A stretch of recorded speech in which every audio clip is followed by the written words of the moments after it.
CMMS Radio talks about all things CMMS, computerized maintenance management software, focused on maintenance management. It's the people, the process, and the culture that make your CMMS journey a success. How you doing, brother? Living the dream, or I'm in a dream. I can't tell.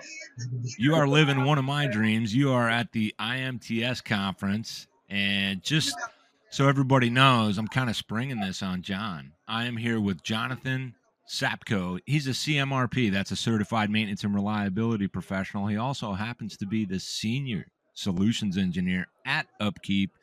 And just saying, you are at IMTS. That's the International Manufacturing Technology Show. You guys are at booth number 23668. Man, that's a long booth number. I wish I were there. I couldn't be there. And I was like, guys, let's do something virtual so I can grab some content, get a little bit of that experience for other people that couldn't be at IMTS. But we're also talking to people that are at IMTS. So, first of all, John, welcome to CMMS Radio. Yeah, thanks for having me. Yeah, so you've got a lot of firepower there in the booth. My good friend Bryan Bieschke, he's also a CMRP, and one of these people that I say gets it.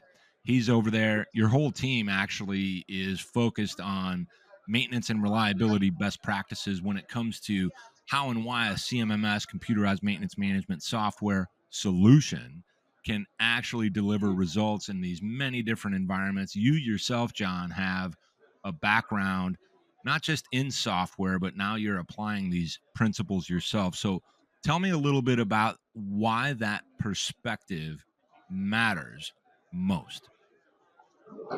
I think a perspective matters most is because a lot of the conversations that I have, and just a little bit about me, like I've been doing this almost 10 years, started in the software business, and quickly identified, my passion for speaking to people.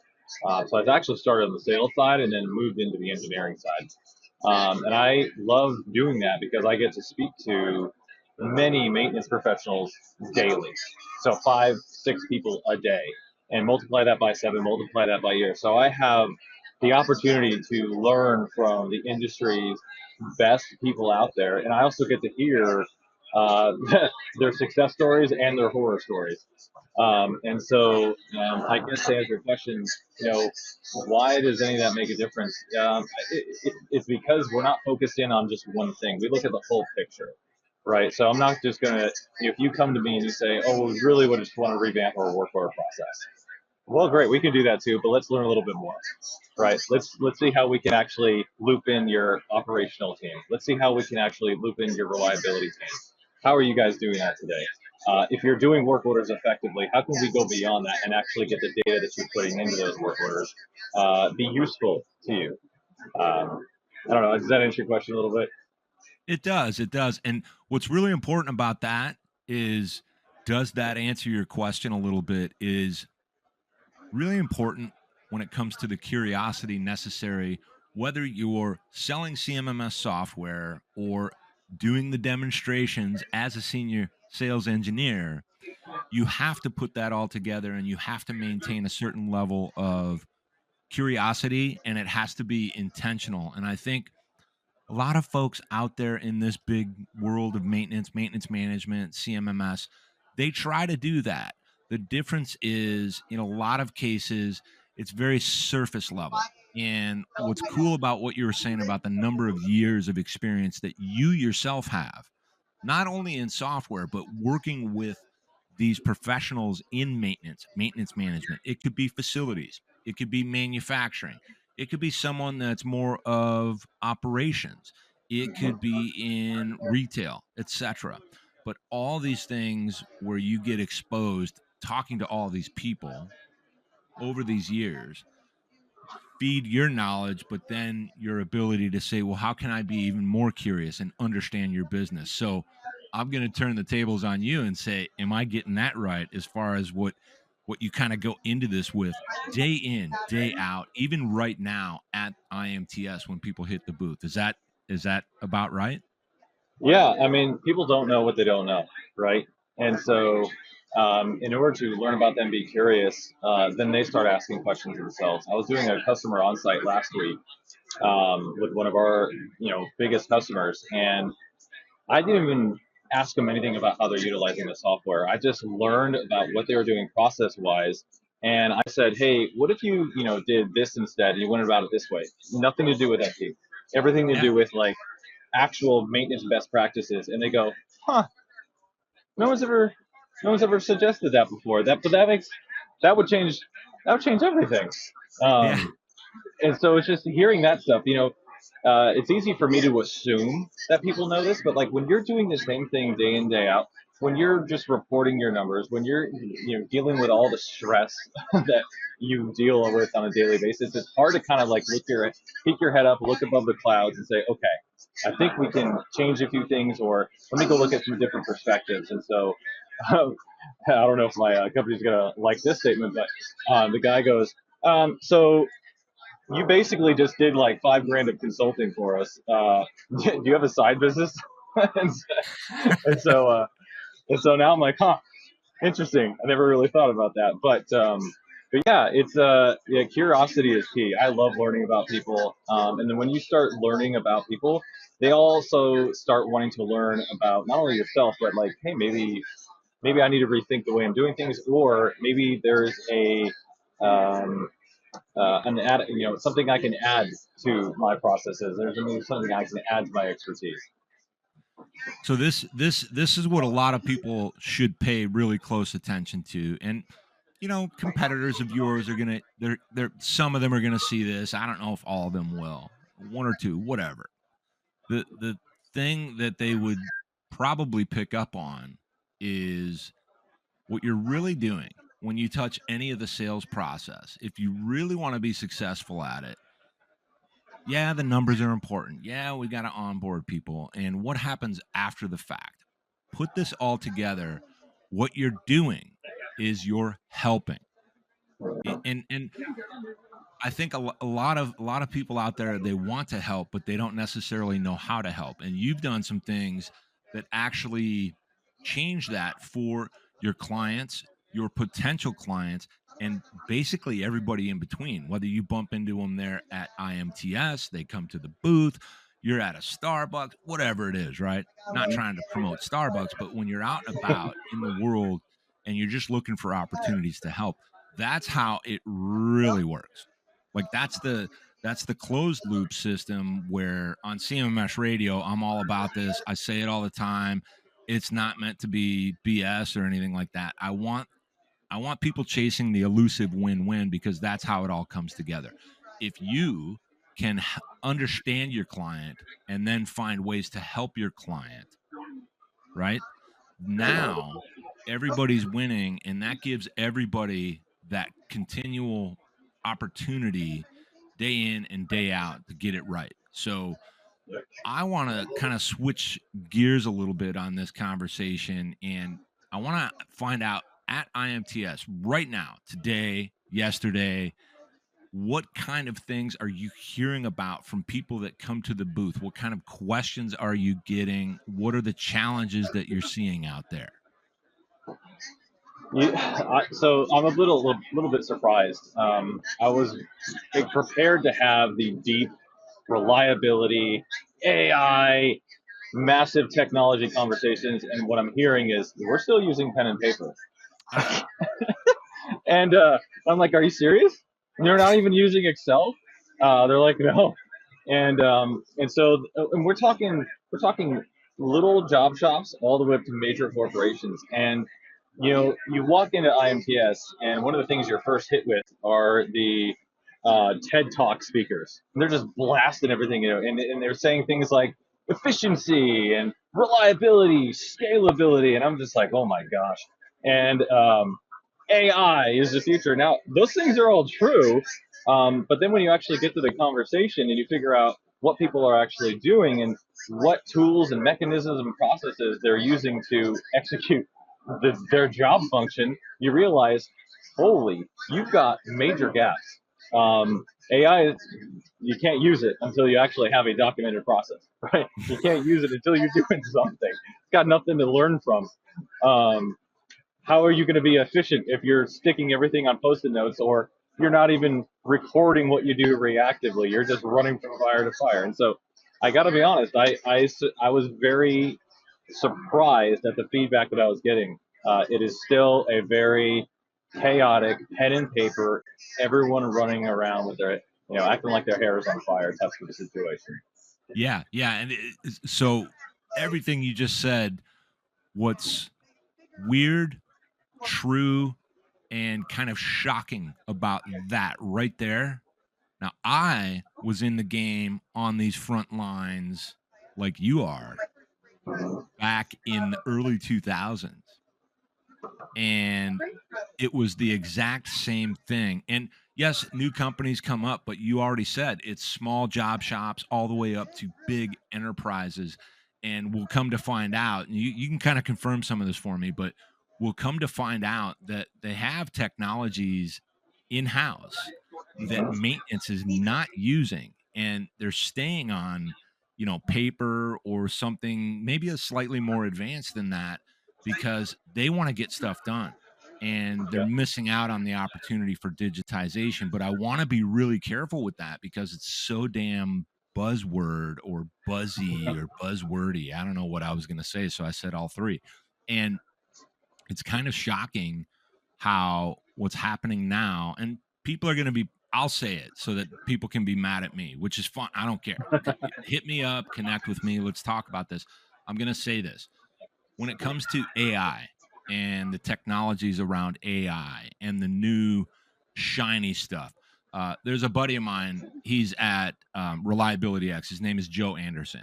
And one of the things, and I always shout out that he kind of brought this out, kind of with me in some conversations, that everybody's looking for a magic silver bullet, the new shiny stuff, a unicorn that shoots, rainbow colored lasers. I say out of its horn. He said the other direction. And everybody latches onto that and it becomes this marketing thing. And it's all buzzy and it's just surface level stuff. If clients out there are still in their maintenance departments and their operations departments are putting it together with kind of basic rudimentary functionality, they don't need much with this AI or this magic silver bullet type stuff, in my experience, my opinion. And I don't know if I'm right, but I'm just trying to put it out there for people to keep thinking critically and for other CMMS companies to say, hey, and you'll confirm this for me. If you're going to leverage AI and you're going to say, that's wow, this is great. I know that you guys, the way you're doing it is you're leveraging it in reverse. You're saying, well, we want to get you set up and beyond just these basic processes and get you going on the maintenance maturity journey, right? The levels. And when you start getting into our platform, the AI is leveraged in a way that's actually going to help you, but not as a magic shiny bullet, more as a way to develop some efficiency in the way you launch, deploy, and leverage the platform. Is that fair? I said a lot. Sorry. Yeah, no, I mean, it's not an easy, it's not an easy question to ask, and the answer is even more convoluted, is what I'm finding out. And so, like AI, we all know it's important. We all know it's going to be game changing. We all know the technology behind it is literally just in the infancy, and quite frankly, it's going to be really scary when it's mature. But we all know, like, it is going to be the thing that is going to transform our lives and our society and the way that we do and approach work. But where it is today in its current state is you have to tell it what to do. At the end of the day, it has to be dictated by a human who knows what they're doing. Or it has to have data that's actually good and useful. And so when I think about the applications in our industry with it, I'm always coming back to, do you actually have a platform that you can build off of that AI can use and springboard? And if you don't, then what are we even talking about? Yeah. Question: Are you guys doing demos like right there at the booth? Like if somebody comes up and they have time, you guys will actually walk them through the platform? Oh yeah, yeah. We've got actually we have a big old touchscreen. So I've been doing demos all day. Yep, there he is. John's the man. If you can hear me. Yeah, I can barely hear you, and you got to speak up. I heard you guys talking about AI. I wanted to jump in and say, what is that? Well, that is how a lot of people out in the industry are actually gaining momentum, is because everybody's like, what is that? And they're programming them with their own AI to think that AI is going to change everything, and it's not going to do that. Am I right? I can't hear him. That's because He's right. it's Just going say through. I agree. Yes. Bryan Bieschke, show us. We want to see the monkey muscle. Tell him, show me the monkey muscle. Show him the monkey muscle. There it is. Extra muscle in his thumb, and it's from wrench turning. A lot of people are going to remember that I was hanging out with Bryan Bieschke at what we call Reliable Plant, the Reliable Plant Conference that happened in Chicago. We're going to do it again next year. But you're at IMTS. I always wanted to go to this conference. It's probably going to happen in 2026 if I'm lucky. Hey, who knows? But I've got friends there that are willing to come on with me, and I'm going to whip this out pretty quick. The episode I meant. What? So as the show progresses, today's day 2, it's Tuesday. What can people expect when they come by the UpKeep booth? Who should they talk to? What kind of things are you going to be able to do for them right there on the spot at the booth? Yeah, we can definitely provide in-product demonstrations. The software's up and running, mobile applications up there. What you can expect is genuine curiosity. We want to know. We're not here to try to sell you or do anything that is not useful or beneficial. We're all big proponents of the win-win. And so if this is going to be beneficial and useful to you, we'll absolutely talk your ear off. But we're not going to sell you a product just to sell you a product. If something, part of my jobs as a solutions engineer is to qualify potential clients, right? And so sometimes I'll be on a call and I'll be messaging my team privately and saying, we need to walk away from this. This is not the best fit, right? Yeah. It's not going to benefit them. It's not going to benefit us either, right? We need to politely part ways as friends.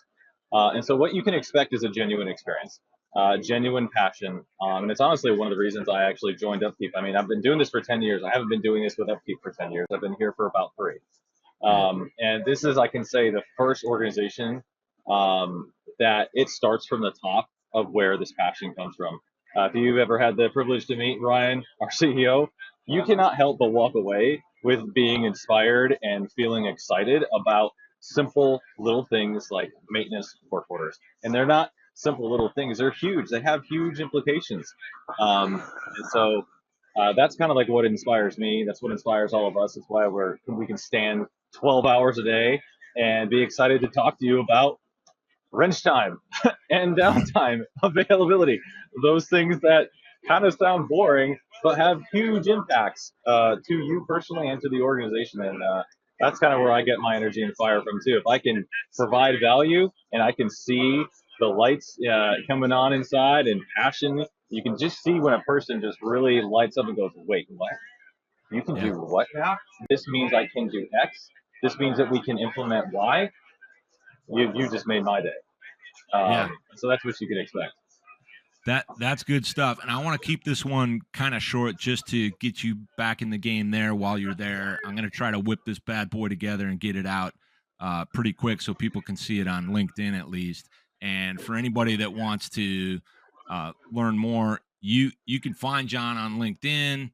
You can go to UpKeep company page on LinkedIn. Obviously, if anybody wants to sign up for something and you're not actually at IMTS, you can go to upkeep.com/CMMSradio, because I happen to be an UpKeep ambassador myself, and that's so that I can help people that use or want to learn more about UpKeep. They can come through me or any of the other ambassadors just to learn the real score. Not about selling software. It's about solving problems. I love that you guys are doing that.